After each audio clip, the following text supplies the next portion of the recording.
William Regal promised a big announcement on NXT, which came from Shawn Michaels, Triple H, and Road Dogg. In the back, announcing the title and date for the first NXT Takeover since Takeover Portland back in February. It will be NXT Takeover in your house on Sunday, June 7th. This month marks 25 years since the very first In Your House event in May of 1995, where they gave away, Todd Pettengill and Stephanie Wyan gave away a house, a vacation home in Orlando to an 11-year-old named Matt Pompaselli. I remember it like it was yesterday. They called this kid's house. They got the operator. So Todd Pettengill had to dial again because he messed it up the first time. They got the kid's father on the phone.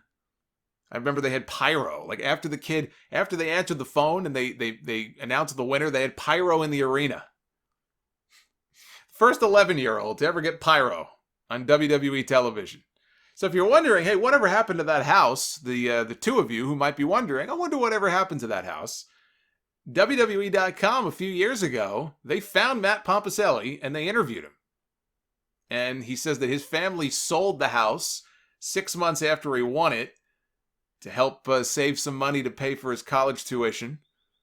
He believes the house sold for about $175,000. They had just moved from New York to Nevada, so they weren't about to pick up and move to Florida. So now you know what happened to the original In Your House house. I mean, it could be a crack den or a meth lab now for all we know. But Matt Pompaselli ain't living there. So I may have to do my top 10 favorite In Your House matches now. But I can recommend 5 In Your House pay-per-views to watch. For those of you who are looking to kill time, you're stuck at home, you want to watch classic wrestling on the network, you don't know what to watch. I answered this once before on the podcast, so I have my list of 5 In Your House pay-per-views that I would recommend that you go back and watch. Not necessarily the 5 best, but or 5 rather, but 5 shows that you can go back and watch. Mind Games, September 1996. Mind Games In Your House. That's the show that has the Brian Pillman, Owen Hart, Steve Austin promo. I think that was the one where Stone Cold said if you put the letter S in front of Hitman, you've got my exact thoughts of Bret Hart as he was trying to coax Bret Hart out of retirement. And they have that outstanding main event between Shawn Michaels and Mankind for the WWF Championship. Crazy finish. Otherwise, it was, I think, a pretty bad show. But for that main event, you should check out Mind Games. There was Revenge of the Taker, April 1997. Double main event, Undertaker and Mankind for the WWF title. Bret Hart against Stone Cold Steve Austin, which was much better than the match that was originally supposed to take place, which was Bret Hart against Sid, which had already been announced on TV. And then Sid, I don't remember if he got hurt or he quit. Whatever happened, Sid left. And we ended up with Bret Hart against Steve Austin again. Not as good as their WrestleMania 13 match, but still a very good match. Canadian Stampede, July of 97, 10-man tag. I mean, what more needs to be said? It was a very short show. I think Undertaker and Vader actually had a pretty good WWF title match.